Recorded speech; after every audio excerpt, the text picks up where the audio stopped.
Hello, fellow comic book worms and fellow otakus. Welcome to our channels.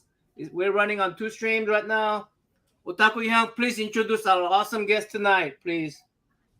Well, first off, Lorenzo's more than a wonderful community member. I had the fortune of meeting him this summer at SummerCon 23. And we met through our mutual friends, Damien, and we met through Bueller, John. There were a bunch of guys that met up down there, and we all had dinner and drinks. But I'm gonna let him introduce himself, and then we'll get into this conversation to learn more about his work and just his background. So yes, please, Lorenzo, go ahead and introduce yourself. Please allow me to introduce myself. I'm a man of wealth and fame. All right. My name is Lorenzo. I am a comic book collector. Most people know me for, I guess, on YouTube because of my alternative city. I'm sorry, my I get those names mixed up, and they're my names. My indie comics and review channel. It was originally called Alternative City Comics, but Alternative City Comics is actually an imprint that I created. I started self-publishing my own comics, so I use that as my artistic channel, and any comics and reviews is for my collecting and reviews of other people's works and stuff like that. And I make YouTube content on mostly on the indie comics and review channel, but I also have a channel also for called Alternative City Stories, which I need to tend a little bit more with a lot of work, but I'm so busy with the editing video and making content for the review channel and for the other channel that I just haven't had as much chance to do that. But I would love to do that. And I love to draw, and once I'm starting to draw, I just wonder why I don't do it more often. So it's one of those things that I've always done. So let's expand on what Alternative City. Can you talk more about this project? Why did you decide to create comic books and this sort of independent? Hold on, I'm sorry. You guys drink? Yeah. What are yeah, sure. Why not? I'm drinking I'm gonna drink a White Claw. I'm gonna just crack it open. Cheers, guys. Hey, Cheers. Here. So I guess what I'm asking is, what led you to pursue Alternative City? Well, the name Alternative City, I have to admit, you ever watch MTV back in the day? Are you guys too young for that? Now you're probably close to me. You probably remember, yeah. They had this thing called Alternative Nation. I thought that was like a cool name for like a show. What the hell is that? Alternative Nation, about a certain kind of music and everything. And I love the sound of it and what it implied. So I just thought, like, what can I make up? That's just when I was like, just like working like random jobs and stuff. I was still drawing, but I hadn't. This is before the computer age, I guess. Maybe it must have been like in the 80s, late 80s, I guess, or so, something like that. And I thought I'm gonna draw comics, and I had done a comic strip on my own. And I'm from Chicago, and there's this newspaper there called Streetwise, and I did a comic strip called Life in the Big City for Streetwise, and that was the first thing I ever had published. And that was Wow. I didn't, they didn't give me a nickel for it, but I was just glad to meet a deadline every week and give them my comic strip, and they put it in the paper, and I'd see it in print, and oh, look at this, is great, so I got it's possible. Because I always wanted to be a cartoonist from a kid, but stuff happened, more into that too. Wait, but can you what newspaper was it? It was called the first newspaper was called, God, it's probably out of existence now, the Hyde Park Citizen, which was neither a citizen nor in Hyde Park. Discuss. So, but it was like the Hyde Park Citizen. It was like a free paper that it would leave. Those papers like they leave around the door as you leave a grocery store. It was one of those. And It requires That is so oh awesome. yeah, and I'm just and then the lady that got me started was so nice, and she would help me out. She'll show me how to do like I didn't have a computer. I didn't know how to make simple text on the strips and all that stuff. She helped me out. I made it on a copy machine, and it was just like, okay, I can do this now. I finally had confidence that I can do something in the art world. 'Cause I always I've been drawing since I was 5, 6 years old, and was never supported, by my parents. They thought, oh, did you get a job? Wasting your time, throw all my comic books out, and, get this stuff out of here. So, in years, and I went to art school, or uh, going back even farther, I was an art school dropout. Stuff happened in my life where I couldn't finish art school. I finished 1 year of art school and I ran out of funding. And it was just like, it's probably like a low point in my life. I thought, like, damn, I failed at art school, at art. And what else is there? I mean, this is my lot in life, to just, work, shit jobs, and just never have a nickel to my name. And I just, and that one, getting it published in that newspaper, that was the beginning of it all.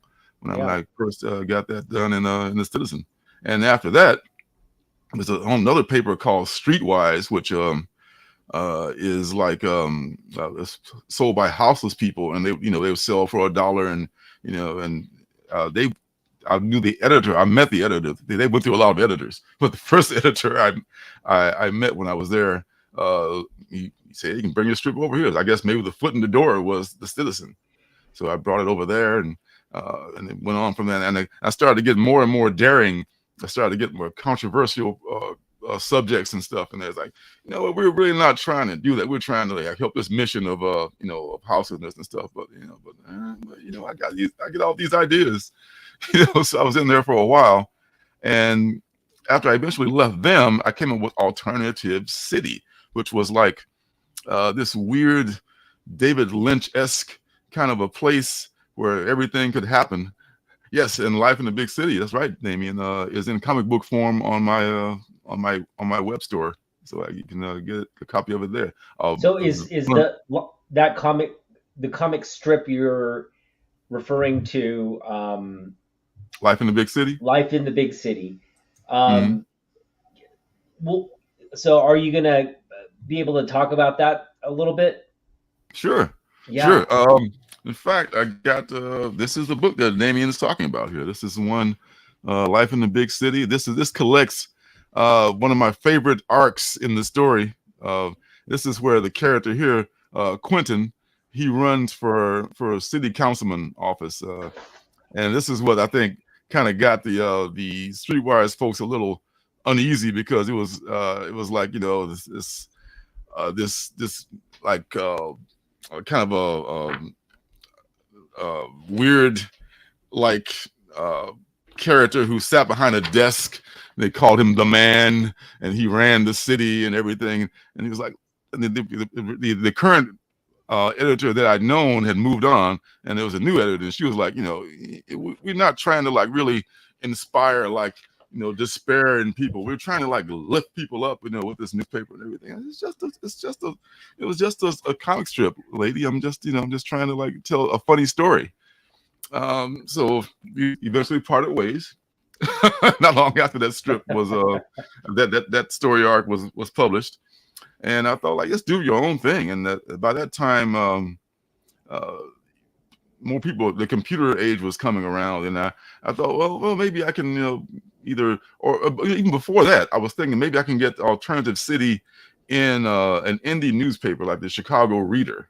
Yeah. Alternative City. I got a copy of that too. Yeah, Alternative City is this one. It's one of the few copies, one of the few books I still have. What were some of the central messages behind Alternative City?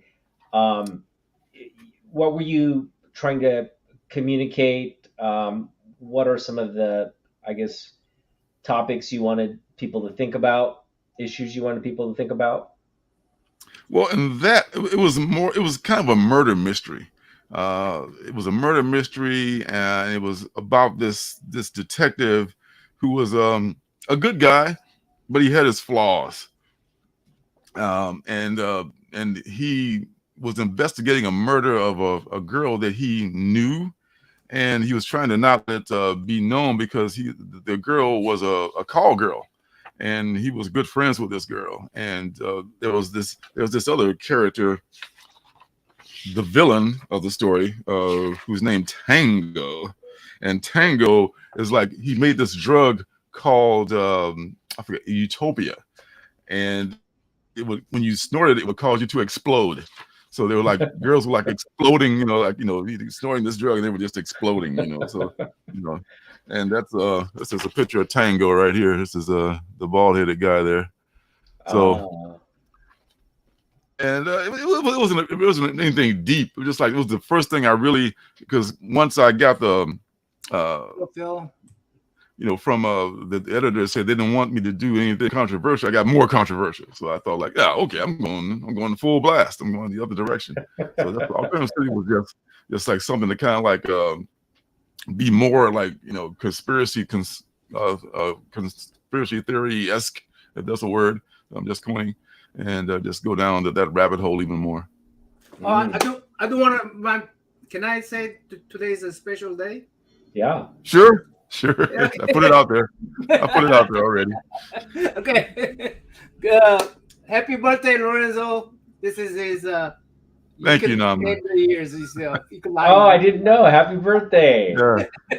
Thank you, Born. Happy birthday. Yeah, he decided. I mean, I'm so thankful he decided to spend his birthday with us. I mean, like we were talking before you got here, Born. I told him, man, I wouldn't rather be anywhere else. I'm not a big celebrator of holidays anyway, not just against my religion or anything. It's not a big deal, because we make our own holidays, Janet and I, and so I would rather be here with my friends talking about comics than doing anything else on my birthday. So yeah. Hey, Sleepy Reader, if you want to come up, you're welcome to come up. Yeah, Damien, you're welcome to join. Yeah, this is StreamYard. I'm gonna get StreamYard one of these days. But, Let me see if I could find the copy here. So you've been doing comics books or comic strips and comic books, and it's evolved into now what would you say, what kind of like content do you now are you focused on now? Now I still want to do comic books. I only did the strips thing when I was trying to get into an alternative newspaper. Because you can't. I did actually try to get A Life in the Big City into the mainstream syndicated newspapers, and I was like, I had a few conversations with a guy named Lee Salem. I don't know if he's still even around or head of that of that syndicate, and he talked to me on the phone a few times and said, send me your artwork, and I sent him the art, and we were just so close. Like, there's just something that he was looking for, something else that I didn't know what he was looking for at the time. So he just didn't. He thought it just wasn't enough there. Other than Life in the Big City was the one I was pitching to him. Not just the hardships of life in the big city. It had to be something else. I think it was at the time it was probably missing a heart. And I was probably more of an angry younger man at the time, quote unquote younger man, and I didn't have I was more filled with despair than I was any kind of hopefulness. So I didn't put a hopeful angle into the story. You gotta have that. You can't. I didn't get it at the time. I was just more into ranting than I was into actually making something that could be more balanced. Do you see that shift now though? Like now, when you create something, are you? Are you more balanced? Do you think in approach or tone? I like to think that I am. I think I think I have mellowed some. My wife would probably say that I am too. So that because I was I was just an angry guy screaming at the moon at some point. I guess you could sketch a little bit. Like damn you, society, damn, why is this happening to me? So yeah, I think I've got a little more context now. So. Mm-hmm. You mentioned you working with the. I mean, you used to work with the regular medium. You did mention you do digital artwork too. Yes, Actually, life in the big city, almost, yeah, all of that, and all of alternative city were done in conventional media. They were all, you know, 'cause I didn't have anything else. I didn't have a computer. In fact, life, you can look at some of it. It's I started to even use markers in some cases, like you can see that the shading was just like only markers, uh, and there was no, it was pen and ink. It was drawn in pencil and all the conventional things. So I now, what I like to do now is my jam is like starting with pencil and just putting it into the iPad and just finishing with color and ink and color and lettering and all that stuff, you know, on the iPad. It's just so much easier to do it. And use Procreate. Procreate is one of the things that I use, and also Clip Studio Paint, which is Clip Studio Paint is awesome software. Yeah, I use both of those. Yeah. Lots of drawing apps out there too. There's so many drawing apps, you know, but those are the two best. The Procreate and Clip Studio is probably. Those are the two best. Yeah. Yeah. Cool. When did you start using digital tools to sketch and do all that? Because that's quite a big step from, I mean, it's sort of, you know, it's kind of like what artists are doing now. Yeah. I think you have experience, of course, in an age where computers really had no. I think Otaku said you can't teach old dog new tricks. How do you go from? I guess I'm trying to say, how'd you get into that? Yeah, how'd you get? Yeah, that's true. That's a lot. Yeah, I think it's a good question. I guess as soon as I was able to, you know, get my own credit, my first computer, which was a Blueberry iMac, and I got a scanner. I thought, oh my God, this is the shit right here. What is this? This is great. I got a scanner. That's what you do. There's a big deal to put stuff in, and didn't even have a full page. Like here's a full page printout actually from this is Awesome 5 number 2. X-Men 101 homage. Exactly. X-Men 100, exactly. I love my homages, man. This is what it is. Nice. And to scan something that big in, you gotta flip it with a regular scanner. You gotta scan in the bottom, you gotta scan in the top, you know. So because like a full, you know, bed 17 by 11 scanner is very expensive. Was that a print that you just showed, or was that the original? Yeah. That's a print. That's a print for Awesome 5 number 2's cover, which it's been in production for a few years. I'm still working on it, but I knew I wanted to do that cover, so I got that out of the way first. So you are self-publishing, right? Mm-hmm. Yep.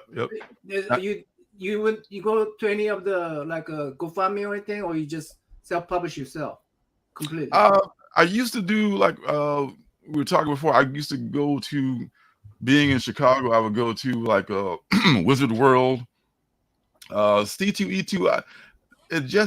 That began like right as we were about to leave Chicago. It's been around for like a few years now. It's huge now, but it was at the time I couldn't even get a table there. I mean, I'd apply like 2-3 years in a row, couldn't get in. I mean, some people got in, I didn't get in, but you know, Chicago was a big market.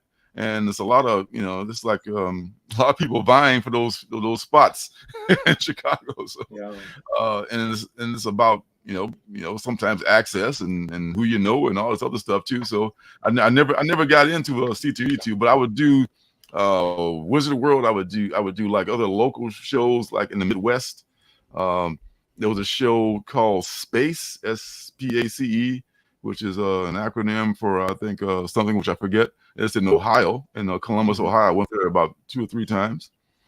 There is the show in in Michigan, in the Motor City show in just south of Detroit, in Novi, Michigan. I did that show several times, and that was fun a lot. So yeah, I would just go around and do, you know, like cons and stuff like that. So that's what do you use to promote your books, or? Yeah, that's what I would do back then. Yeah, and how long was that? That was we moved here in 2016, and I did it probably from 2011, 2011 to 2012, 2011. I did the whole uh, circuit of like Comic Cons in the Midwest, and as many as I could until like 2015. I didn't do any in 16 because I did do one in 16. I take that back. We did the last show was in 16 in Novi at the Michigan the Detroit show. So I kind of like, like we were saying, like these guys, it's a young person's game, this con thing. I mean, yeah, I imagine so. you got guys, and women sleeping in their cars, and doing what they got to do, man. That's a hustle. If you get to be my age, you can't, you have a bad back, sleeping in the car too long, chaos. I was talking to Lorenzo backstage, and I know, man. I don't care about these keys. Big names, and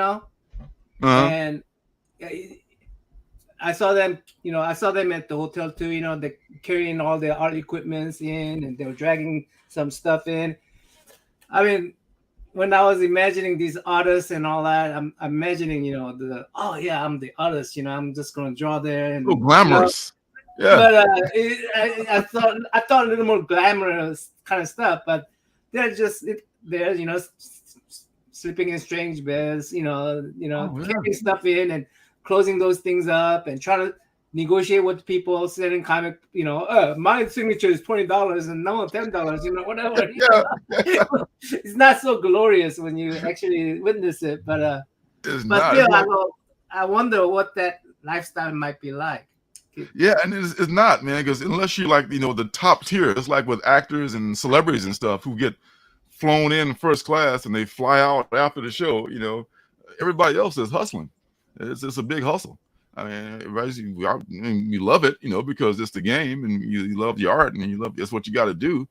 But after a few years of doing that, I mean, like I said, from 11 to 16 of doing that, I've only done like as an artist, I've only done 1 or 2 shows, and that was at the local Olympia show when they used to do that before the COVID happened. And that's like because I roll out of bed, it's a 1-day show, downtown Olympia. Back home at night, so they have more in Olympia. I probably won't be doing any in-person shows as a creator. Did you ever do Emerald City Comic Con? Not as the creator, no. Just I went for the first time and only time so far as a fan, like last year, I think. Yeah, okay, but as a fan, yeah. You don't go to cons anymore. I mean, as a creator. Not as a creator, no. Because I'm looking at a different strategy now. I'm thinking like, maybe just the YouTube thing, the Instagram thing, you having your own platform, whether it be Etsy or I got my store, like it's like a kind of like a Squarespace kind of a thing, but it's called Equid. There's lots of platforms you can use to put your stuff out there. You just got to draw attention to it, and that's the same thing you're doing at the Comic-Con, except you're standing there, hey, look at me. Look, I'm over here. I know that guy draws Wolverine is over there too, but I'm here. Hi there. Have you ever thought about doing just straight up superhero comic book? Only the closest I've done has been the Awesome 5. And the Awesome 5 it came later on. Awesome 5 is based on, I guess, my love of that's what you're currently working on. You're currently working on this. I'm that fact that poster I showed you is the cover of issue number 2. That's issue number 1, which is finished, and there's a few copies on my store, so you can get them there. But I'm currently working on that, and that's the closest thing I'll do. Let's jump into that. Who are the Furious 5? Awesome 5. Oh, the Awesome 5. Sorry, the Awesome 5.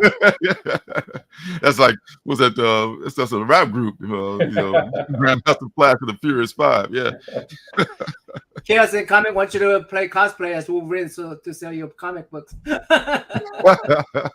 Yes, I would totally do it. A lot of guys can do it better than me, though. Awesome 5 is like, I think I may have tell this story before. Maybe I did, but there was this guy I sat next to in 5th grade. His name was Harold. And we used to draw, sit in the back of the class, and we would draw comics and read comics, while the class was going on. So we eventually passed and all that, but not for lack of reading comic books and that stuff. So Harold and I would make up, our own heroes. And I made up what that time was called the Olympic 7, which is like, copyright infringement alert. And it was like 7 characters at the time, and I narrowed it down to the most viable 5. And when I decided to do it later on, and made it the Awesome 5, and that was Buzzsaw Boy, or Laser Girl, the Flamester, Marine Lad, and yeah, that's it. That's 5, right? Yeah. So these are the 5 guys here. Nice. Yeah, there was a Buzzsaw Girl too at one point, but thought that's a little bit too redundant, having a Buzzsaw Girl in there too. So it's kind of tongue in cheek. Yeah. My biggest thing about superhero comics is sometimes they take themselves too seriously. So, it's got to be serious. They're wearing manties. They're wearing manties. The women are wearing high heels and thongs, and they're climbing buildings.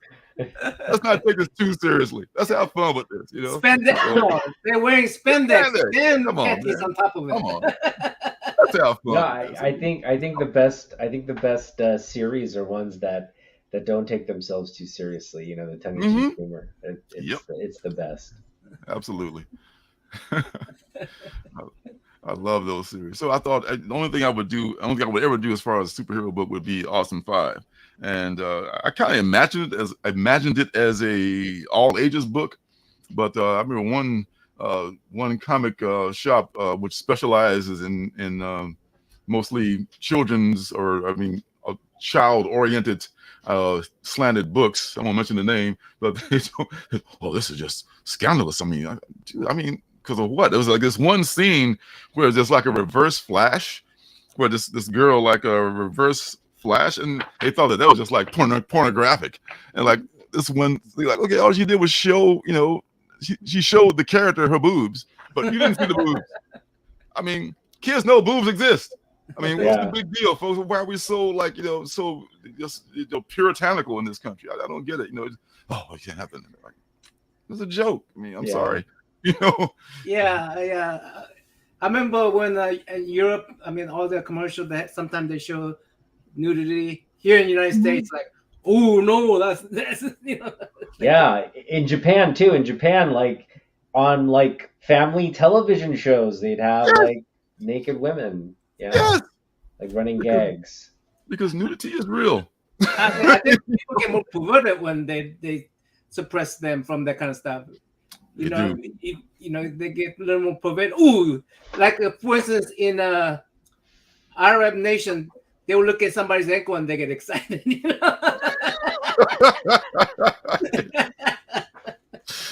Oh man! So you just pervert your mind more than the other way. Yes. And these people who are just telling you that you can't think about these things, they're thinking about them all the time. That's all they think about. That's all they think about. They're a bunch of phonies. Lorenzo, let's go back to your childhood. You said you grew up in Chicago? Sure did. Yeah, most of my life was spent in Chicago. Yeah. So, what was your first comic book? Tell us about your memories around comic books, and I'm assuming comic books is what got you into art. For sure. In fact, when I was so into comics in the beginning that my mother, I guess, who was didn't really get the whole art thing at all, and she knew that I liked to draw, and I was trying to tell her that I love comics and I like to draw, that stuff, and she bought me like a paint by numbers kit, for Christmas, like, yay, thanks. I never painted before, and I didn't have no interest in painting. And I never even finished one of those paintings. I just started drawing my comic books on typing paper or on notebook paper. I hadn't discovered typing paper yet. I know that sketch paper was the thing. Gotta remember I was like in I grew up, I was probably like in the 60s, You know, I didn't even know that an art store was like, what is that? You know, Yeah. many things I didn't know about, you know. So I would just draw all the time, and I got in trouble in school once for drawing stuff in class before I met Harold. You know, so I was doing it solo. You have somebody to watch out for the other person. You know, you got two people looking out. Yeah. So, How many kids were in that class for? How many kids were in that class for a teacher not to notice? Oh man, Chicago public school system, man. The teachers just like they give the assignment and they check out. They sit at the front, they sit at the desk, and all right, go. Dear. You know, I've seen horrible things happen in classrooms in Chicago, unfortunately. Yeah. Wow, really? I was in Oklahoma school, very red state. Right? I mean, very conservative state, right? So substitute teacher came in, so in junior high school, and she said, "Turn in the quiz." I turn in the quiz. You just as long as you be quiet, you can do whatever you want. She says, read or something. So I started drawing some nude pictures, and this kid saw it. And he goes, "Oh no, teacher!" Oh no! Little rat. Oh, so she came. You were the nudie picture boy. Yeah, she came and looked at my picture, and she goes, "That's good." And today the kid that turned you in is a politician somewhere, like they're working to ban things. You know? Yeah. Yeah. Little ratted you out. Yeah. That was my glorious moment when she said, "No, you got lucky." I mean, I was drawing like the Batmobile and some things and stuff like that, and it was like in the middle of like I don't know some other lame English class or something like that, and the teacher saw, "Oh, what's this? I'm taking it and I'm calling your parents." Okay, I'm sorry. I got done the worst thing in the world. I draw the damn Batmobile. You know, you weren't paying attention to my boring class. So, you said your parents weren't really supportive of, comic book. No. So, at what point did you really decide, like, this is the path I want to, proceed? I mean, what? Because it takes a real deep passion to make that decision. Sure. What point in life were you sure this is what you wanted to do? Probably when I started doing the doing the comic shows back in 2011. Yeah, it was pretty late in life. When the art school, I went to art school in was it the late 80s? I want to say mid late 80s. So I was headed in that direction then, and then I just I unfortunately I had gone to computer school the previous year and just exhausted. I didn't know I didn't have a mentor. I was just like out there, and I was so shielded and I kept like from learning anything when I was a kid, and nobody to show me anything. So I didn't know that even grants existed. So I got loans because they, oh sure, we'll give you a loan. We get to go to school. And I went to DeVry, this computer school. Like, I remember that school. Yeah, and now it was worse then than it is now, because back then there wasn't even there were no personal computers. It was all on mainframes. So right. I would like write programs, in COBOL and Pascal and all this shit, and I'm writing. I'm trying to get them to run, and we got a bunch of people waiting to get their programs from the printer, which was like this big looping printer, and just write punch cards. Oh, punch cards were when I was in high school. They had punch cards, and I thought like what the hell is this? That's why I didn't even learn to type, which I regret. Yeah. I gotta learn to type to put these damn punch cards in. Typing is for secretaries. I'm not gonna learn that. No one's ever gonna do that in the future. So I never really learned to type, which I regret. It's like I just kind of like do this now, and now typing is like breathing. For kids who come up, you come up typing, you come up coding, you come out the womb doing this stuff now. So you're way behind the 8 ball if you don't know it already.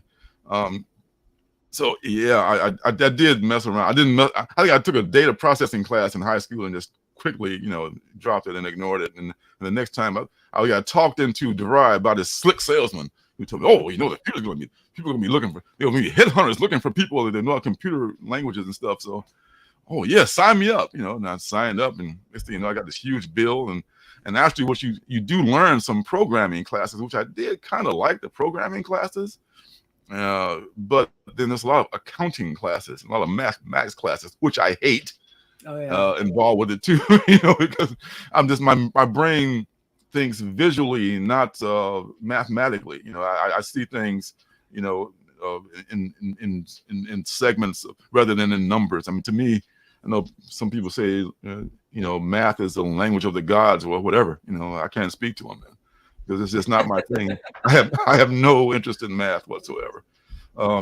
They created like calculators. That was that was the best thing for me. So it was mostly math and art, at that time in computer school. Dropping out of that, and I want, you know what, go to art school, man. What you got to do? So okay, I got accepted into Ray College of Design, I think it was called at the time in Chicago. It was once Ray Vogue, and now it's some other Illinois Institute of Art or something like that. I got accepted there, but I got through the first semester, and the lady calls me in like, your financing is running out. I mean, you're gonna be, you just can't stick around after this semester. It was heartbreaking at the time. I thought, damn, that's what I always wanted to do, and now I'm back in this doing like nothing jobs and blah de blah, and so it took years before I got the the courage to like just submit those strips to the syndicate and start putting the strips in the local newspaper, and that was my road back from there. So you write your own stuff too, right? Yeah. Mm-hmm. Too. Yeah. So are you a writer first or artist first? Great question. Ooh, man, that's a good question. Given everything, I would say writer first, because I love coming up with the concepts for all this stuff and having someone else do the very hard work, as y'all know, of coming up with the artwork. But if I don't draw for a long time, then I feel, just like I'm missing something. Because once I started drawing again, like, why don't I do this more? Because drawing saved me. And drawing when I was a kid, man, that's what, from my, all the shit I was going through, with no dad and my mother going through her issues and stuff, just being able to draw just made just kept me sane. So I like them both, but I would love to do some projects where I just write as well. Oh yeah, okay, good. Okay, that's what I was going to ask next. Is what if you're stuck drawing for somebody else all the time? Somebody, so they assign you a writer and you have to draw his stuff or her stuff. I would, if we had was someone who we'd I say yeah, I would do that. I would absolutely, if someone say, hey, I like your art and I got a story I want to write, and they wanted to hire me, or just, well, not even hire me, just like collaborate with me on something, I would say sure, depending on what the project was and how I felt about it. I don't like drawing giant robots. Any kind of a giant robot project. It's not my jam. That's not my jam at all. I don't care for that. But anything else, I'd probably be down for. Oh, okay. That's one of my favorite. But you're good at it. I mean, if you're good at it, lean into it. I mean, I don't say I don't. Oh, that sucks. But I admire people who can do it, because I'm not good at that. I like other stuff. More organic, I guess. A slice of life kind of stuff is more my wheelhouse. So let's go back and talk about your comic books. The books that you read. Your first books. What did you read? Who were you into? And talk about the artwork that inspired you to kind of be the artist that you are today. Okay. Well, I never answered that question. My first comic book that I ever read was, probably, it's not that memorable because I don't remember exactly which one it was. I can tell you what type of books they were. They were like your Sad Sacks and your Archies and those kind of books. They were kind of like, I didn't get a lot of spendable cash back then, so I get like a quarter to get. When I used to sell these books in bags at the time, which had like one book on the outside with a cover, and one book on the other side with a cover, and in between there'd be books with no covers. I buy those books, and whatever those bags were, like, okay, a quarter, okay, I'll take one of those, and I get like 5 comic books, for a quarter. 3 would have no covers on them. Many of them were like, Archies and Sad Sacks and those kind of things. So I just thought, it's kind of like the funny papers. There was no collectability like we do now. I didn't know about all that stuff. But the first time I actually read a book that's had an impact on me was Fantastic Four number 40. That was the Battle of the Baxter Building. And that's when I became a Marvel fan right there. There was no indies back then. There was no such thing as indies. Were like, I don't know what they were. They were probably Mad or something like that. Charlton's and all that. No, they weren't around. Charlton's and stuff. Yeah, Charlton was around. Charlton may have been around, but Charlton was kind of doing. They were indie, but they really weren't doing like it was doing superhero work, but different kind of superhero work. So I should say non-superhero comics weren't around back then. It was pretty much and the stuff to the underground, which is like adult stuff, which I wasn't allowed. Horror books. You never liked those horror books? And the horror books. That's what I mean. That the EC books at the time when I was coming up in the '60s had already been censored, so there was nothing left. There was nothing left but Mad at the time. So it was like a Cracked or a Mad and they had some of those, like I think Warren Magazine Publishing. It started coming once I discovered those, but that was later on. But I saw Fantastic Four 40 when I was like maybe 10 years old. I forget what year it came out, but like I was going like, what is this? This is something very different. And it was not a key issue, but a lot of stuff happens in it. The Thing pulls Dr. Doom's like chest plate out, and the Thing transforms back into the Thing. I'd never seen that before. Daredevil made a guest appearance in it. This happens in every issue of Marvel books. Where can I get more Marvel books? So I became a Marvel fan from that point, up until like probably my adulthood. Yeah, that's a great era to grow up. Reading Marvel. That's all the good stuff right there. You kept those books? She threw them away, man. I rebought number 40. I got number 40 in my collection right now, but I've always keep that number 40. Can you talk about the books behind you? Talk a little bit about those are just posters, right? Yeah, those are mostly parts of. They used to make these calendars. I forget what the name of the company was, and some of them were. I wish I had like Batman #1 stuck on my wall. That'd be awesome. Shout out to Lorenzo bending all those keys. I know. Silver Surfer #1, which I regret selling to this day. I had like a near mint copy of probably a VF Plus of that book, and I sold it in Iron Man #1. No, really? Yeah, I sold it like, man, I hate it. There have been times in my life when I had to sell parts of my collection to pay bills. And that was probably one of those times, and it was the guy gave me a great deal on that book. Probably is worth a couple $1,000 now, the condition it was in. Yeah. Star Wars #1, I had that even in better condition than the Silver Surfer #1. Oh man, it's hard to see those books now. Like, God, I used to have those. I wish I still had. Especially if they're in that condition, the high grade condition. That's high grade. Oh man. So I even want to buy like a low grade Star Wars now because it's like a step down. Better than this.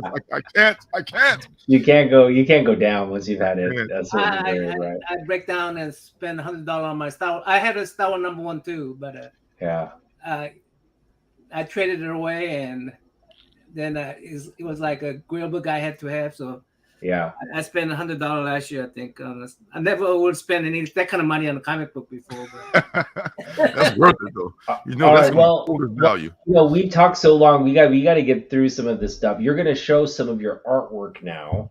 We're going to go through and look at some of Lorenzo's work. So, are we going to go to the website? Okay, here we go. Yeah, I'm at the website. Oh, by the way, hey Jay. Hey, Jay won last time. He never claimed it. What I'm going to do, Lorenzo, I think you have 5 books available right now? The only ones that aren't available are Ninja Bunny Assassin #1 and 2. Everything else I've got. I can find Benny said it's sold out. I think it's low stock. I got more of those. Yeah, I so got to do another printing of 5 books. That's 5 books plus and whatever makes up. Because I noticed you sell the $29 mystery box, so packaging 5 books along with some other books, whatever you want, and one package for me, one package for the chat. Somebody has a good chance of winning today. 1 in 4. So 1 in 4. I gotta get on this actually. I like those odds. I was about to say if there's a lot of people, I wasn't gonna do it, but 1 in 4. Yeah, but anyway, so that's what we'll do. But let's talk about each one of the things that you're. Why is this? How long has this book been out? Ninja Bunny Assassin #2. That's my the most recent book that I had printed. That is sold out. And Ninja Bunny Assassin came. That's my most.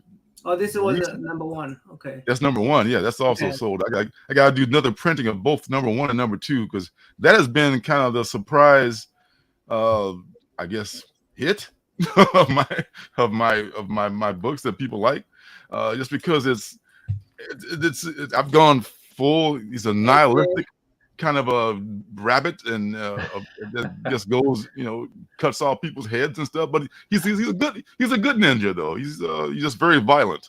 Right. He looks pretty violent. Yeah, he just kills the bad guys. Yeah, and his partner Aoki she's even more violent. So yeah, I saw that. You can actually, if you have a Tumblr, I'm not sure if it's still up, but I haven't been on my Tumblr in forever. But the Ninja Bunny Assassin, he had his own Tumblr page, so you can go to Tumblr and look it up. You can probably read a bunch of those strips on there. Let me see if I can look for it on this panel. Hold on. What is it called? Tumblr, the like one of those. Okay, Ninja. I just look for Ninja Assassin Bunny. Ninja Bunny Assassin. Ninja Bunny NBA. Ninja Bunny Assassin. Which may be redundant, but because a ninja is an assassin. But hey, whatever. Ninja Bunny, Ninja Assassin Tumblr. Yeah, that's I need to do another printing of both of those, and do you have some I guess samples of your work on the website here? What about on Assassin? About anything here? Oh yeah, there we are. Some on Instagram. There's probably a bunch of stuff on Instagram. You can go back and there we go, right there. There's some pages. Yeah, the first few pages are that's like one of the pages from Ninja Bunny Assassin #1, right there. So that's what's the name again? This one? Aoki. Yeah. Okay. Mm-hmm. And it's like, they just like returned this kid's cat that his father had thrown out the window. And some people had to be killed to get the cat back. That time, they just gave him a stern warning. Like, don't do this again. You will see us again. You let you slide sometimes. Doesn't always cut your head off.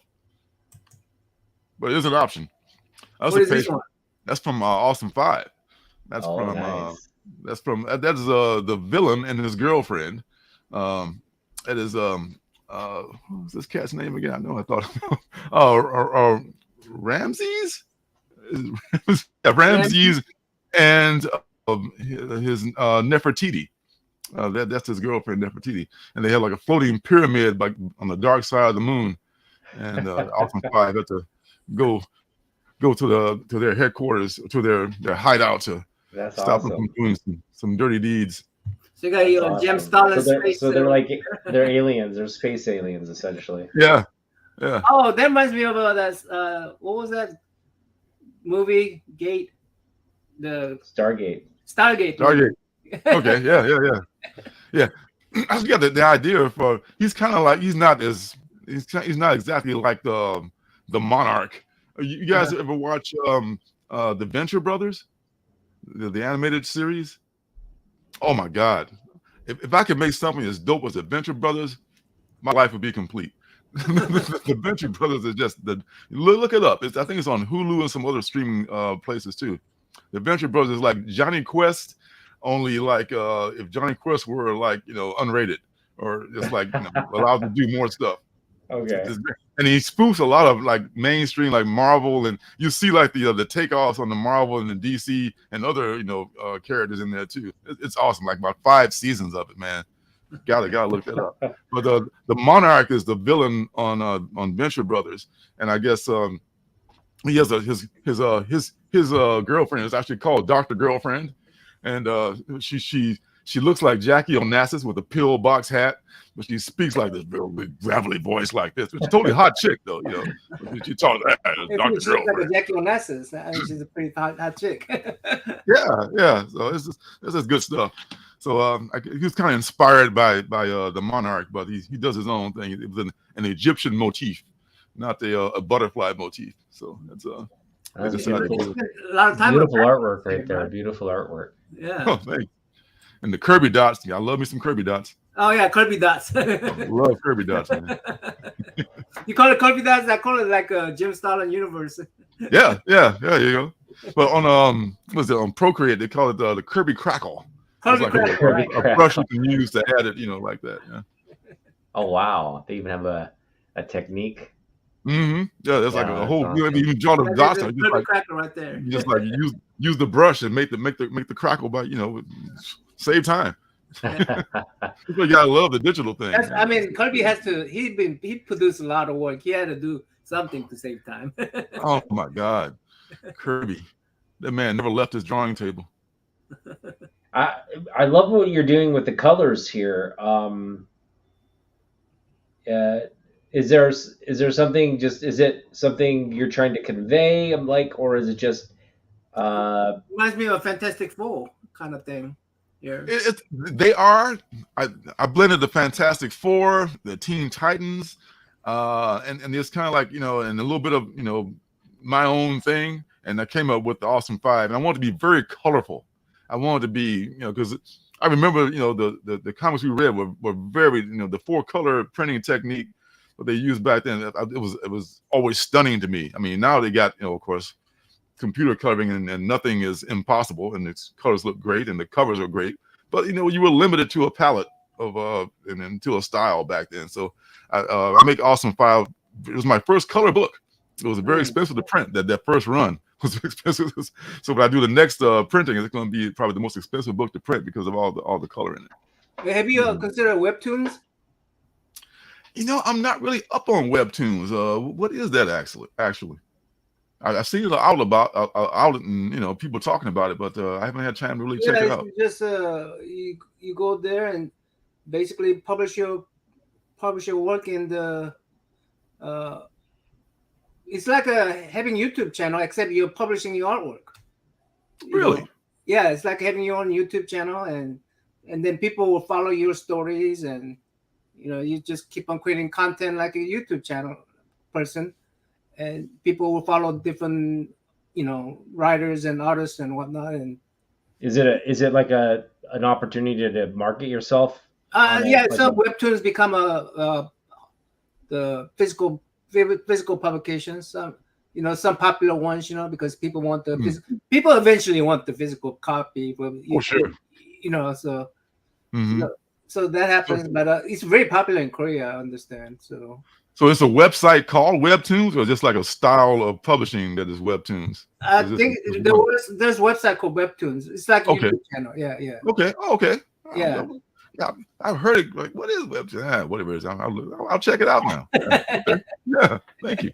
But so when you actually use printers and people like that, like if let's say I want to create a comic book, I want to create a physical comic book. Mm-hmm. What would be your advice on how to, getting self-published like this?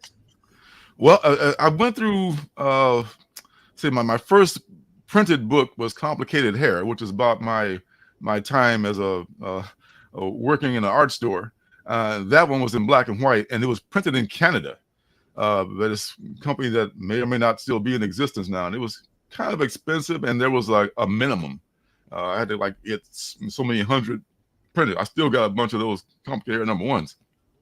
And the second round, Complicated Hair number 2 was printed by who had printed this? I think oh, here we go. Kaboom, kablam. Yeah, kablam digital printing. Let me look at that. Hold on. Let me see if I could make it big. Yeah, kablam. They got they got the nice graphics and everything like that, and it was okay. And then they made a mistake on one of my orders, and they take a really long time, and they charge extra for a quick turnaround. So they were all right, and the books were adequate. But since then, I've discovered the Comics Wellspring, which is if I had to do anything else, Comics Wellspring is they're in Detroit or somewhere in Michigan, I forget which, but comicwellspring.com. These folks, they print the books. I mean, the turnaround time, they don't juice you for like for at least they did when I was using them for like getting it out on time. It's like okay, probably like maybe depending on your print run and how busy they are, it could be up to maybe 2-3 weeks. Whereas it'd be over a month for the other printers, and it would be exactly the way that you gave them the file. Exactly, no difference in quality at all. I need to take a note of that one. Yeah, but is it really expensive? I mean, is it limited in how many publication you can print? Nope, they will print as little as like maybe one, but like you want to do like a quick run of like 10-15 comics, sure. It's just there's a price for them, of course, if you buy more, you get a better price, but there's no limit as to how low you can. There's no minimum, I should say, as to how many you can print, and they're really good. I'm itching to get some more. They keep sending me emails like, "Come on back," I'm trying. I gotta get another run. Now I gotta get a new run of both of the alternative, the Ninja Bunny books. So I'll be contacting them as soon as I get some cash. Maybe I'll do a hold on fundraiser. So you never consider like funding your books via GoFundMe or those because I notice a lot of artists nowadays are using those GoFundMe to get your books funded. Whether once you make that fund, you could use that money to print it out and distribute it out. Have you ever considered that? I will now. I mean, because when I did these, the last one I did was NBA number 2. That was probably a year before we moved. That's 2015. So since then, I didn't really know about. I think I maybe knew about Kickstarter, and then I discovered Indiegogo, which Indiegogo they used to. I think Indiegogo even gives you whatever even if you don't meet your goal, they'll give you a portion, I think, of whatever you have raised for it. So, but Kickstarter is all or nothing. I'm pretty sure that's the way Kickstarter works. Yeah. Yeah. Well, I think one of them is all or nothing. One of them is whatever portion. But then Kickstarter is all or nothing. So if you set, I guess you set a low goal for Kickstarter, you have a better chance of making it. So yeah, next time I probably should at least try it. I mean, that's rather than fork out the shekels myself to pay for it. I mean, I can try to crowdfund it and see if I can get it done that way. Yeah, because a lot of young artists nowadays are crowdfunding it, and I don't know if you know K-pop, who K-pop is. K-pop fan. Katie. Yeah. Okay. Yeah. She's in the chat a lot. Yeah. Yeah. K-pop. She interviews a lot of artists, young artists. And a lot of them use these. Well, I'm sure she's gonna watch this on the replay, but we'll introduce you guys, and hopefully she can feature you a campaign for you. So, yeah, that'd be awesome. I'd be totally down with it. Sure. Yeah, that'd be awesome. I think because she'd be happy to do it too. I'm sure. Yeah, I'm sure she will. So she's been bringing. She's used to be in what's that other media channel? Twitch. Oh, Twitch. Yeah, that was streaming channel. Yeah, streaming channel. She used to be in that channel, and she used to her artwork in Twitch, and now she knows a lot of people there, and she brought them over and started interviewing that. Then now she's go to cons and talk to people, con people, whoever is doing she seemed to track these people by their, crowdfunding sites. Mm-hmm. And Yeah. she likes who once she finds a person she likes, she will do interview them, and she will. I saw her promote these couple guys. They seem like a very new guys. I mean, new to the business, but they were able to raise like $2,000. I mean, if it's a very low limit, and especially if you're willing to fund the rest of it yourself, Sure. I mean, you consider it as a low limit, like 2 or 5. I think you could easily make it with even with your own, YouTube channel influencers and circumstance influencers or whatnot and K-pops. I think that could be done. So yeah, that'd be totally cool. Yeah, that way you don't have to inflict your own. People who bought the package, you could. So they package it different styles, like if you give me a certain amount of money, you get the book. If you minimum amount is you get the digital copy, and right, different tiers. Then if you get you give me extra, then you get buttons and cars, and you can add in these kind of bonuses to, have different layers of you support. Provide different layer for them. Right. So yeah. Yeah, I can totally do that because I can produce all that stuff here. I make my own buttons, my own T-shirts. I noticed that on your store. You print the press all yourself. So yeah. So I'd totally be able to do that, and shipping would be no problem because a lot of people have trouble with shipping. But my last job that I worked for someone else was at a UPS store. So shipping is is my wheelhouse now. Awesome.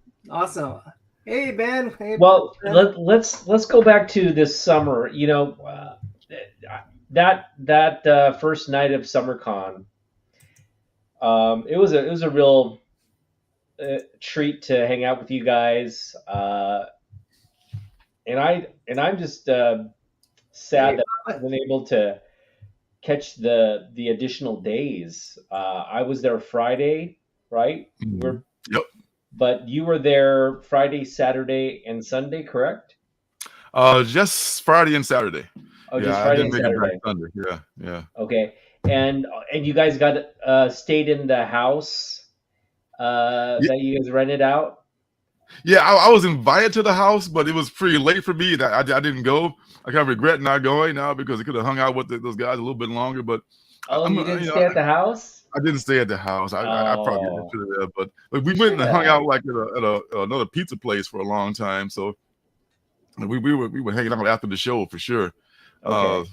Yeah, I have this phobia about driving at night, and out here, as you know, it's just really on the roads where you're not in the city, and then it's raining, and it wasn't raining in the summer, but it's like I was kind of this thing about I want to be home by the time it gets too dark, I guess. Understood.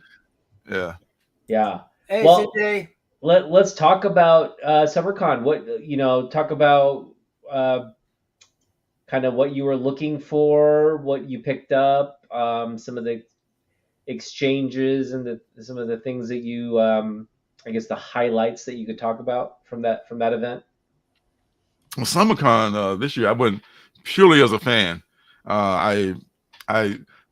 I guess I could have gotten some autographs from some people who were there. There was a lot of I was surprised at how many big names were there, and some people on the way up who I liked were there. But Steranko was there. Steranko, I did talk to Steranko for a little bit when Damien was buying this. He was spending the money, and I was doing the talking. That was a good deal. Damien was buying this print from Steranko, and Steranko likes to give you a quiz. First thing is like, so what are the only 2 art forms that are truly American? Go. So I was like, jazz and comic books, yeah. Yes, and comic books, yes. So he gave me the fist bump and everything, and we were pals then. He started talking about different stuff and all this stuff. And meanwhile, Damien's waiting for his thing to be signed, and he's talking about this and that, and Bueller came up with a bunch of other people. I think you didn't come up. You hadn't come up yet, but him and John Stout came up, and we were talking about stuff. And about 15 minutes later, I go back to Damien and Jim Steranko, and he still hasn't signed Damien's print yet. He's just talking. Like, dude. And Jim was like, I just want you to please sign my print so I can go. You charged all this money for this print, and I can't even get it signed yet, for God's sake. So, but he's a funny dude, though, man. He's, he is with the speed racer, Oh yeah, yeah. He had probably the biggest line. Him and Larry Hama had the two biggest lines that first day, and he was the showman. He definitely was talking up. He was engaging with everybody, very lively, energetic. It was awesome. So, yeah. Yeah. He's a character. He's a character. God bless him. You need people like that. My channel is Indie Comics and Reviews for comic book collecting. That's what one of the channels. Let me see if I can find the name for you, CJ. And my other channel is Alternative City Stories, which only has a few videos on there, but I'm working on it. That's more about my art and stuff like that. Right. Lorenzo's a very talented artist in the community. Go check out and support Alternative City. Check out his channel. There's an Alternative City Comics on Instagram is my ID on my handle on Instagram. And on that, I'm running this. I'm in installments. I'm doing this autobiographical strip of stuff that happened to me as a kid and coming up, and this year I spent in the deep South, called Down South, and I've got about 6 installments of that on my Instagram page too. So I'm going to probably check out that definitely going to check out that Webtoons thing too. So Webtoon, and we need to get you connected with the K-pop. Hey, K-pop junkie, because she's I think she's almost a professional. What do you call it? Crowdfunding source. Oh wow! She's a crowdfunding influencer. Nice. She's a crowdfunding influencer. She'll get. Nice. She's like a political action committee. They can raise a lot of funds for political goals. Nice. But what was the other channel? On YouTube or Alternative City Stories. It's got about 3 subscribers and about 4 videos. So I haven't been doing as many as I should be. I feel bad about it. So what were your big pickups from? I'm so embarrassed. what were your big pickups from SummerCon? We never got that. Nothing really big. I got I was only picked up maybe I know you got a bunch of stuff. You had like a backpack full of stuff. I got maybe a stack of books like this maybe, and they were all like I got like a Francavilla nice house on the lake, #1 by Francavilla. Got this Ice Cream Man #1. What was it number 20, I want to say, with the cat in the hat on it. I was looking for that for a long time. I found a good copy of that. There's little stuff like that. Just little, not dollar books, but not major keys either. So yeah, I picked out this, and that's why I was really going for that, not to spend a lot of money on books that time, but just to hang out with you guys and have a good time. I never done that much. Usually I hit the show like you did the first day. Just okay, kamikaze, get in there and get those books. Fill up the backpack, get out. That kind of thing. But this was more like just a hangout thing and chill kind of a thing. And it was nice to do that for a change. Yeah, actually for me, Friday it was the kamikaze, get in, get out, get as many books. I picked up a big stack of books from SummerCon. I also, I cracked that slab, got Larry to sign it, and then re-slabbed it. It came back recently. Wow. I got a lot of signed books as well. So it was a very productive. But then what was great, after all that hunting, we went out for a nice dinner. I got to, chat with you for most of the night and hang out with all those great guys. I really like the fact that all of us are in the Pacific Northwest. They're down in Portland. We're up here in Washington. So PNW, baby. Yeah, we talked about doing more of these kinds of meet-togethers, get-togethers. Rose City Comic Con. Are you planning on going to Rose City Comic Con? If I do, it'll be like a drive down, turn around, 1 day thing, either a Friday or Saturday. That's what I'm planning to do. We could drive down there together. Damien's offered his floor. So, if you have like a sleeping bag or something, we just go and sleep on his floor, hit the con, and we'll come back the next day if you're down. Wow. Well, that's very gracious of Damien. I appreciate it. Yeah. I mean, man, I was just turn around and coming right back, but that's a 2-hour drive for me, but a little bit longer for you, Borum. I'm gonna say a little bit longer. You're further north than I am. It's doable, but it's more fun when you can just get 2 days out of it. Let's say That's what we're doing. We're gonna drive there in the evening, sleep over, go to the con on Saturday, full day con. After the con's over, you and I drive back. I drop you off, and I come back home. Wow, got it all planned out. Yeah. That'll work. That'll work. Sure. All right. Well, you got to get the. If you're gonna go to Rose City Comic Con, we'll get the tickets. We'll coordinate. We'll make sure Damien knows we're coming, and it should be fun.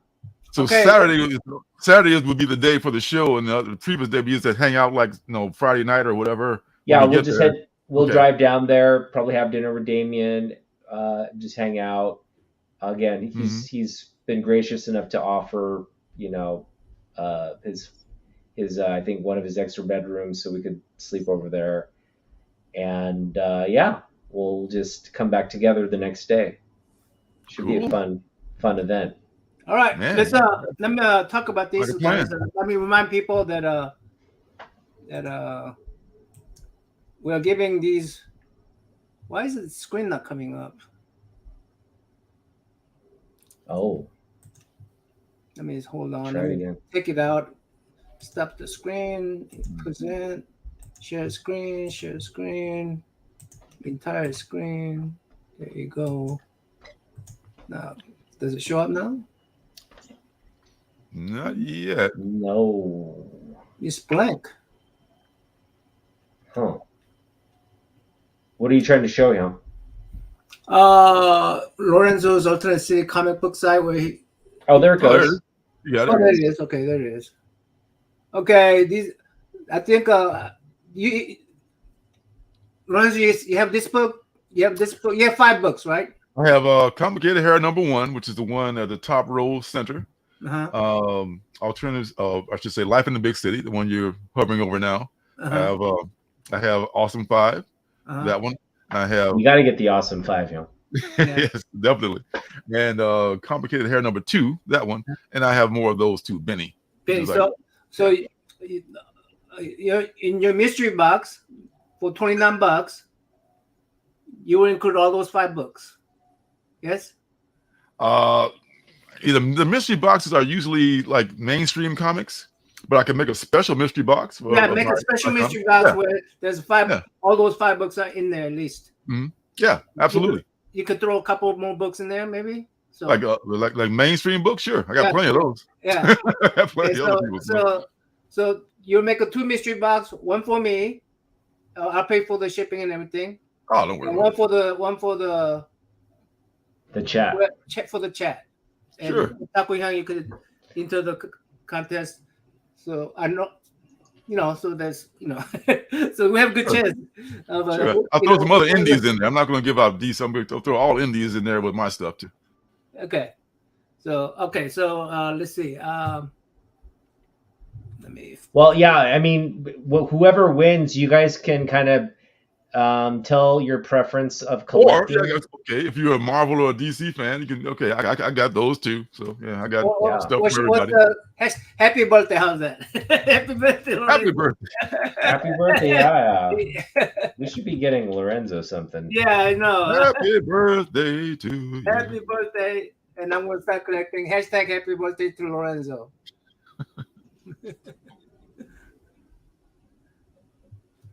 Oh wow, I got myself in there too. But if he pulls my name out, then That's sneaky, young. That's You can't lose. Two mystery boxes. Oh, mine. If I get my name in there, then What kind of channel are we running here? rigged. It's a rigged channel. It's the kind where we win our own prizes.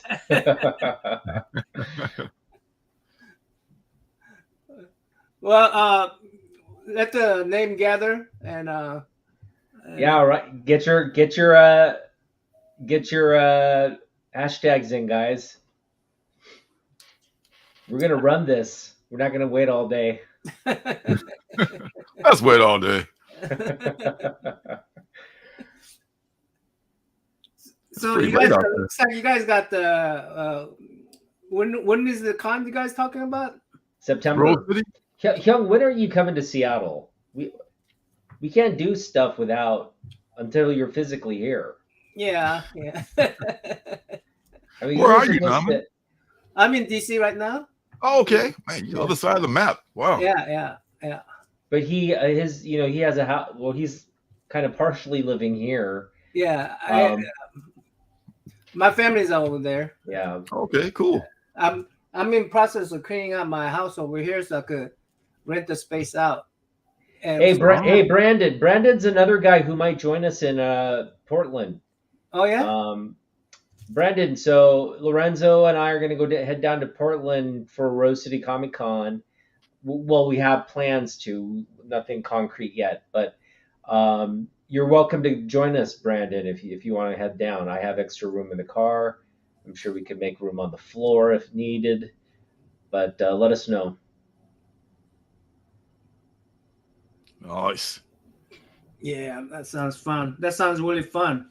I've been enjoying con.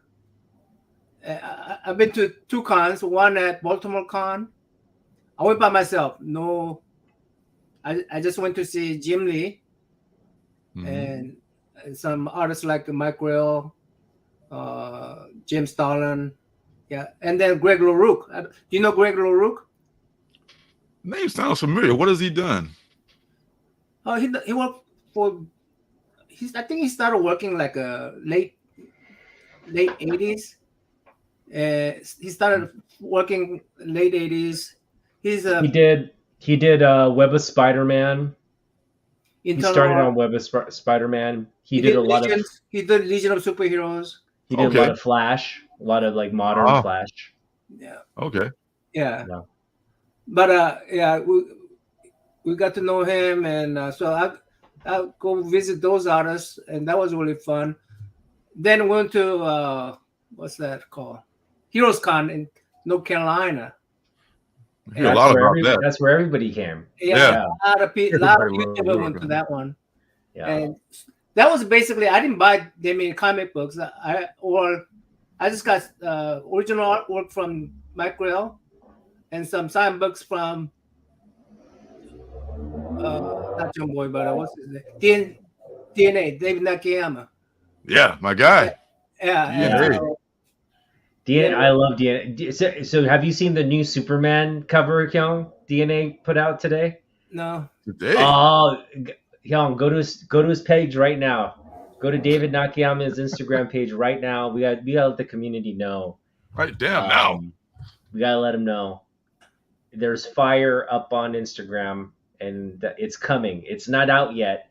David gave us a preview of it, but it's coming. I got that cover too. Nice. I think you're gonna see it on his Instagram. He shared it on his Instagram. Oh, he showed on Instagram? Yeah.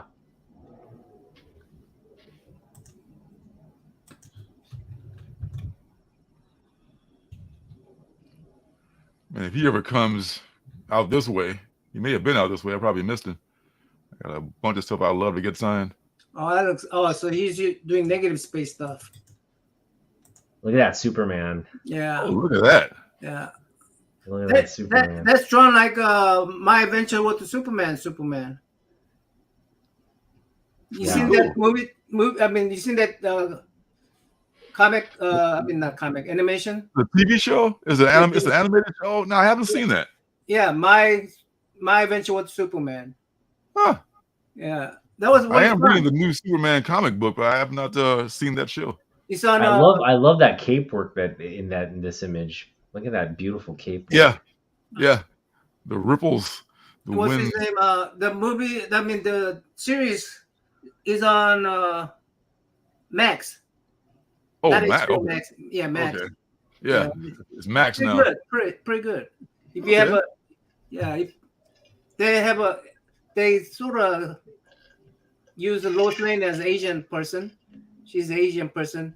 Looks like it's the voiced by a Korean American, by the way. So, Oh, cool. Yeah.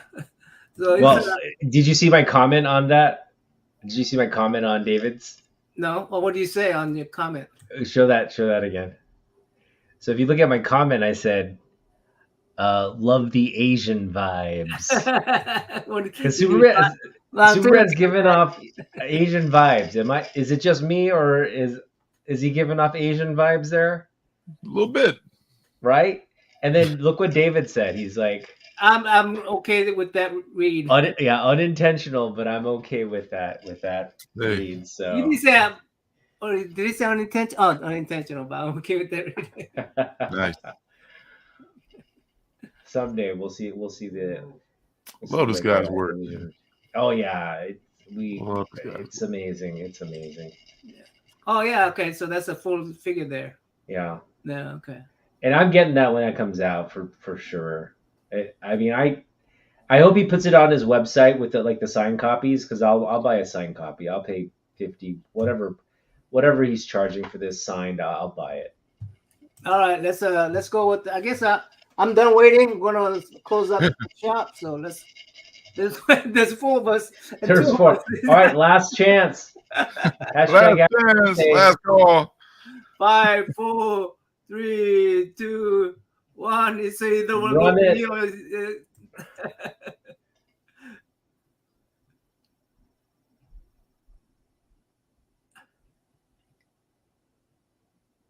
Oh yeah, Brandon won. Good. Brandon, congrats.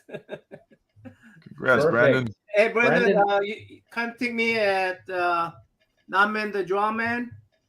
Oh wait, how are we gonna do this? Can Brandon contact you? Have you sent it and you charge me, Lorenzo? Or yeah, Brandon is he lives in Washington, so he's actually very local. It's probably better for you to ship it to Brandon direct. Yeah, I could ship it to Brandon direct. If you could just through my send us message me through Instagram maybe. Yeah, Brandon. I'll send you PayPal, and I'm going to send you my address, and then Brandon could send you address too on your Instagram. Yeah, Brandon, reach out to Lorenzo and share your info with him. Yeah. Brandon's in Kent. Washington. Oh, right down the street. Not far away at all. So this is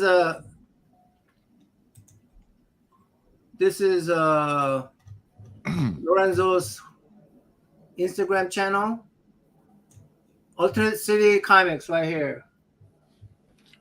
Yo, one more post and I have number 100. I gotta make it a very important Brandon post. won. Sorry guys, you guys weren't here, so.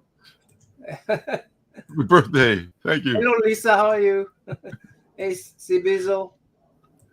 It's too late. It's too late now. Everybody's chiming in. Right again. Oh no.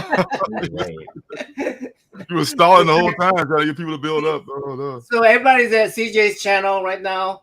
That's not he's talking about he likes to talk about controversial topics, so everybody like to discuss that kind of stuff. Anyway, CJ is just controversial. He's just controversial. Yeah. Let's close the shop up, guys. I appreciate the people who's in the channel chat, and appreciate you, Lorenzo. Anything's coming up, Otaku? Well, Lorenzo, yeah. Anything? Actually, for me, okay. No, well, as you know, this summer I've been working part time, and that part time work, all that money is going into my comic collection. So I've just been picking up books here and there. Um, I just picked up a big haul uh, this over the weekend. It was a big one. I have some books coming in, but I have basically I'm saving up for Rose City Comic Con, and so I'm gonna start preparing for that. Kind of hunting out which artists we want to target for signed books, and picking out what books we want to get signed. So that's something I'll probably put on the radar on the channel this week. Yeah, please, guys, do the recatch on the rewind on this one. I'm gonna have I started a new series today. It's about I'm gonna do a little, basically. I think I'm gonna call it "May I Be an Artist" series. So Nice. because all my life I've been discouraged to become an artist, right? I'm probably the most person that blocked me from becoming an artist, because you go hungry if you become an artist, right? That's what they tell you. Huh? That's what they tell you. Yeah, your parents will tell you, your family will tell you, your friends will tell you. You tell yourself that, and the desire for becoming an artist is not a part of the life equation, right? Mm-hmm. I'm now 60, and I'm thinking about becoming an artist. So, Never too late. I'm 66, so it's never too late, man. yeah, but and so that's it. So it's like I'm asking myself, may I become an artist, please? Mother, may I? Yes. Anyway, it will start. I'm starting the series, so it'll probably get published tomorrow, and it's gonna be a whole bunch of little short ones, so it's more consumable. But and that's why I like this particular discussion, like meeting people like Lorenzo, who's been in the business for what, since how long you say you've been in this business, art business? Oh, I haven't. I didn't publish my first self-publish my first book until like Complicated Hair is like 20 years old now. So like maybe 20 years ago was my first self-published book. So pretty recently, and relatively speaking, as to how old I am, yeah. Relatively speaking. Yeah. So that's when you're like 40 something, right? Yeah, it was like my late 40s, yeah. Yeah. So anyway, and that's why I like talking to different artists and stuff, and that's why I love this particular series for myself. I mean, it's a little selfish, I know, but you people are the one who encourages to me, say, hey, may I be an artist, and saying I want to do what he did. I want to do what he did. I know. Like that. Hyung, I've been telling you, man. Let's get a book out. You have all the time and talent to put a book out. It's just you're making excuses. Right. So, anyway, so yeah. Anyway, that's my thing. Lorenzo, what's coming up with you? What's the things coming up with you? Well, coincidentally, I'm almost finished editing this video about the Awesome Five, one of my comic books, and it's going to be Meet the Awesome Five, and it's going to go on my Alternative City Stories channel. I'm going to finally put some more content on there, so people can get into the background of that little superhero group that I created, and it's this is the link, guys. Yeah. These guys here, the Awesome Five. This is a group I created when I was in 5th grade, and it didn't materialize until much later. But I'm going to be doing a video about that and the background of that book and the characters, and hopefully people will find it interesting, because it's based on it's inspired, I should say, by the Teen Titans, Fantastic Four, and the books that I read when I was a kid. And That's Yeah. that's very strange, Lorenzo. That's very strange. Hold on. Yeah. I have to show this one. Hold on. That's very strange. Where'd he go? We'll be back. There was a newspaper article about me when I was like a 8th grader or 9th grader at high school, junior high school, right? Okay. And I had a thing called Youth Squad. Youth Squad. Youth Squad. Okay. I didn't speak the language, right? I didn't, but I couldn't find that particular book. But I found this. Let me see. Wow. Yeah, so I found this. Whoa. Actually, this is back in. So I started drawing comic book, creating my own comic book back then. Wow. And how old were you? I was in junior high school. Oh man. So these Nice. That is these are cool. my comic strips. That's damn good for junior. I wish I had something that survived from when I was in high school. Man, all the stuff is gone. Yeah, so There you go. so basically these are the things that I found a whole bunch of them that comic book magazine that we created in our science fiction club. Yeah. So those are the things I'm going to start talking about first. So that's not Very cool, man. Very cool. But when you mentioned Teen Titans and things like that, these Yeah. are like Teen Titan type of character that inspire me to create these kind of characters. Teen Titan, Justice League, young kids. Mhm. But, some of the names I come out with was really good. Oh my God, yeah. Some of the original names for the Awesome Five you think they're cheesy now, they were really cheesy back when I was in 5th grade. Yeah. Maybe also Yeah, and I didn't even speak the libel. language, so I like you remember Legion of Superheroes, Lightning Lad? Oh Well, I yeah, didn't want to yeah, exactly copy Lightning Lad, so I say Light Lad. yeah. I know. Oh my God! All my names were so derivative, man. All the names of my characters, I had to I should change it. It's an exact copy of Daredevil. You should change it from Scaredevil or something like that. Daredevil. All right. Well, this was so much fun. We got to do it again soon, hopefully. But Come back as a collector next time. Come back as a yeah, collector. we'll collector Okay. and also Any way you want me, John, I'll come back. John, when you get here, we're all gonna hang out. So you got to plan a trip out here, and we'll all get together. Yeah, of course. Oh man, it'd be great to hang out with all you guys. Yeah.